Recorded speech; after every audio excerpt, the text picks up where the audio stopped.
আজকে আমি আপনাদেরকে 24 ইঞ্চি অর্থাৎ 23.6 প্যানেলের মডেল নাম্বারটা এখানে দেওয়া আছে, রানিং টেলিভিশন। এইটার মানে এই প্যানেলের এই যে প্যানেলটা আপনারা দেখছেন, মডেল নাম্বারটা স্ক্রিনের উপর দেওয়া আছে। এই প্যানেলে যত ভোল্টেজ আছে অর্থাৎ এর ডাটা শিট, হ্যাঁ, এই ধরনের প্যানেল যদি আপনাদের কাছে আছে, আমি তার আগে স্ক্রিনে আপনাদের দেখুন, স্ক্রিনে মডেল নাম্বারটা তো দিয়ে রাখছি, আর এখানে দেখুন স্কেলার বোর্ডটা একটু দেখে নিন।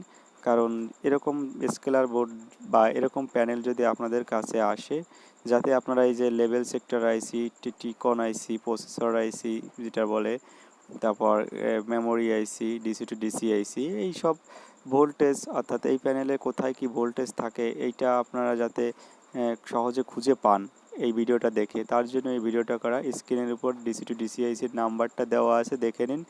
এই ডিসি টু ডিসিআইসির নাম্বার আছে 5562A। তো আর এখানে টিকন প্রসেসর আর লেভেল সেক্টর আইসিও আছে। আমি তো আপনাদেরকে প্যানেলের মানে ফুল স্কেলের বোর্ডটা তো দেখালাম। তো যাই হোক, কথা না বাড়িয়ে আপনাদেরকে ভোল্টেজ মেজার করে দেখায়, আপনারা দেখতে থাকুন।